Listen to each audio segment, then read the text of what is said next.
Well, hi, Paul. I Hello. thank you for agreeing to do this. And if you're just catching my channel for the first time, I'm Lisa. I'm the Ukulele Fool, and this is Paul Curry. Here, we don't live that far apart, at least in the wintertime. And you're in I Lexington, Kentucky, I believe, right? That's am. I'm just north of Lexington. Yeah, all right. Perfect. Well, I'm hoping to come and jam with you guys there before I head back to Alaska. So. absolutely. We'd love to have you anytime. Monday nights. We're We had so much fun when we came and played with you guys. the. That was really fun. So, just for people that don't know Paul, boy, you come to this jam and next thing you know, he's saying, here, try this instrument. It was awesome. So, I hear you have ukulele superpowers. I don't know if I would call it a superpower. I would say what my ukulele gift is a gift of encouragement. I really enjoy. I've been teaching ukulele about 5 years. I've been playing ukulele for about 15 years. And I love to get new folks started on the ukulele. I remember, when I was starting out, you get to a lot of plateaus.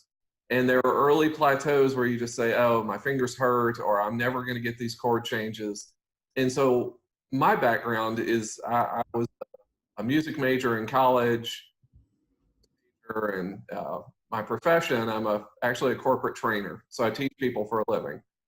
And so what I like to do and what I feel I'm good at is being able to encourage people to keep going and push past those initial plateaus that they have.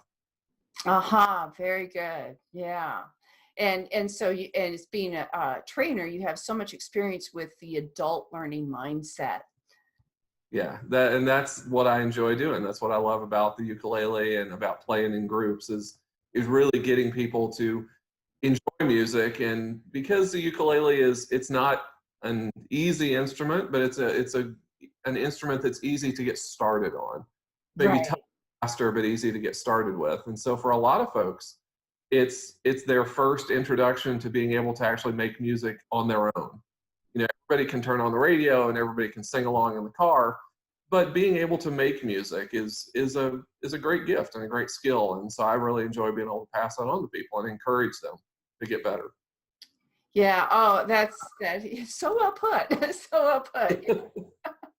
Because that's my background, education. And Okay. yeah, yeah. And so very good. Well, and you do more than just that though, because you also perform quite a bit. I mean, you have a stage name. I am Colonel Uke. I'm a Kentucky colonel, like a lot of us here in Kentucky, and so that's kind of how my stage name as Colonel Uke came about.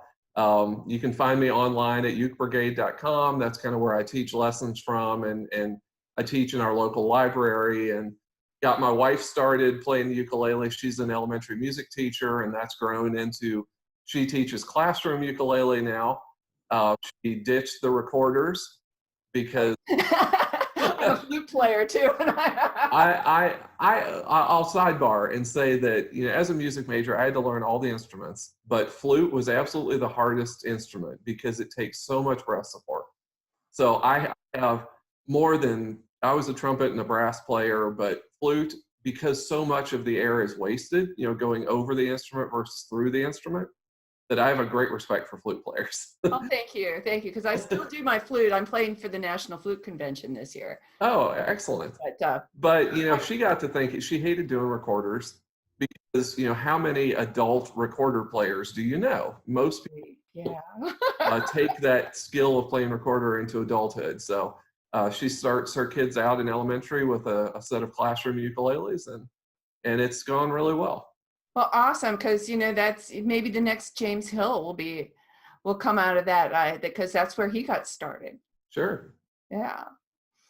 All right. Well, perfect. And then you also it looked like you do a lot of support for the Lexingtons.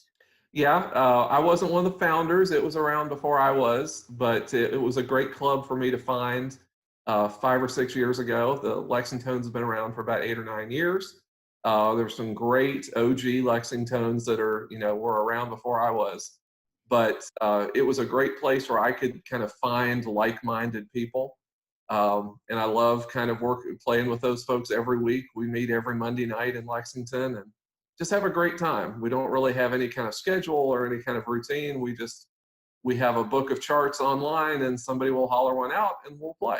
And so that's kind of what it's very unstructured chaos is what we like to call it. And that you can drink while you play ukulele. It's fun too. Yeah, well, perfect. And so, so you mentioned a little bit about your Clark Kent persona. You're a corporate trainer, and your husband. Do you have kids too? And I do. I have two kids. My daughter is 17 and junior in high school. My son is 6 and in first grade. Uh, we adopted our son from Uganda when he was a year old. I saw the fundraiser for the school that you put up on Facebook. Yeah, there was one of our, he was actually our driver while we were in Uganda doing the adoption. He's also a local pastor. And there's a school that's attached to his church that has way too many kids in way too small a space. But it's a school and they're getting an education. Well, this is the rainy season in Uganda.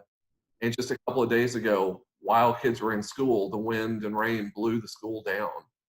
Luckily, all the kids got out safe. Teachers got out safely, but it's literally a pile of sticks and boards now on the ground. So we're trying to get that school rebuilt. There really isn't a public school option there. So for those kids, if it can't be rebuilt, the school will close and the kids won't get an education. So that's something I'm real passionate about is Uganda. I used to travel a lot on business and I always took a ukulele with me. So I played ukulele in Alaska and in Anchorage, and I've played in Hawaii, I've played in Rochester, New York, and I have played in Uganda. And so that was one of the really fun things for me was while we were going through our adoption is being able to have my ukulele there and play for kids that had really never heard much or seen stringed instruments much before. So to play for them a little bit. And, I saw that you are doing a program with the VA hospitals, aren't you? Yes, yeah. It's like ukulele save the people. I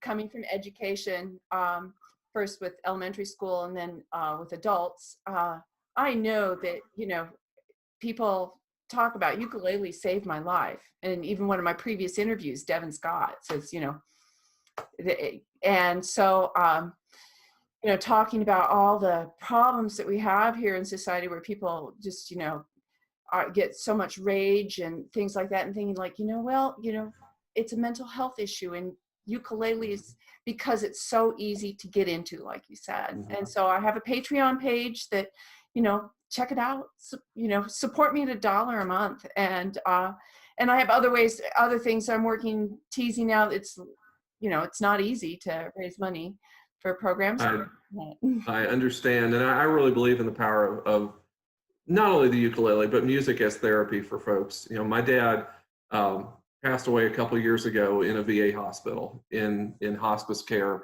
after struggling with Alzheimer's. And so the last few weeks that he was in hospice and in the hospital, I would bring my ukulele in, and his mind was gone. His mind had not been, he was not what he was. Mm-hmm. When I would play, you would see a smile and you would see him perk up and his attitude would change. And so that's really one of the big memories I have, and really connections to the ukulele, and that the importance of a VA hospital in and of itself is not the most flashy and bright and exciting place to be. And so anything that we can do to help an environment like that and folks that are in an environment like that is 100% absolutely great. Yeah. And even the people that I'm working with currently in the program, not with ukuleles, but with guitars, are saying, they're not in the hospital, but they're saying, that they don't have to take their anxiety medication as much anymore, Mm-hmm. things like that. Yeah. So having that vibrating instrument up against your body and singing happy little songs. Yeah. Or even pouring your soul out. Yeah.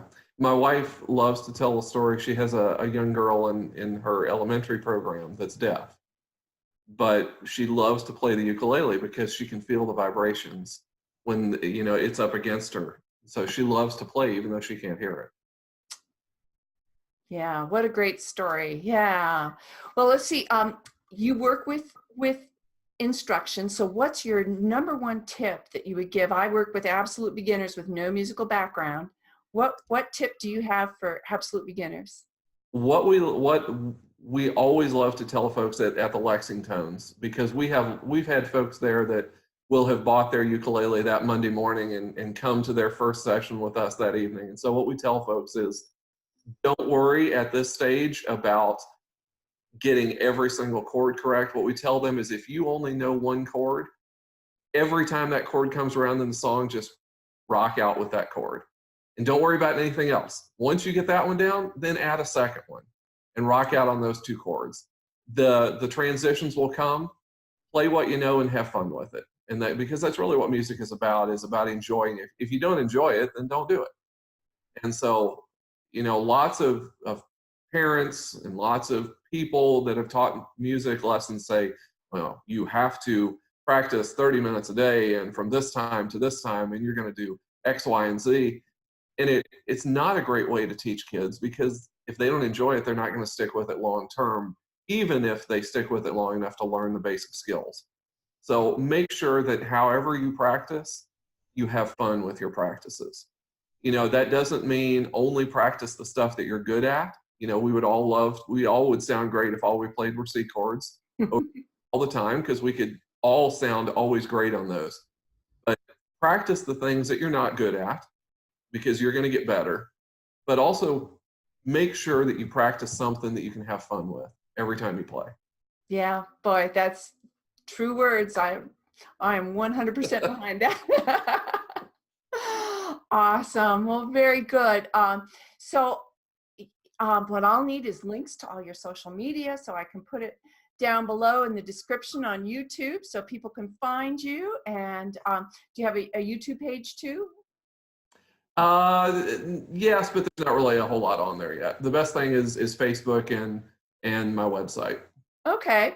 Well, thank you so much. For those of you that are watching this on my YouTube, please hit like and subscribe, because it really helps get the word out. When people are looking for good information like this, it helps them find it, comes up on their feed. So with that being said, I'll sign off. Thank you, Paul, for spreading the ukulele love. Give your regards to your family for me, and enjoy the rest of your afternoon.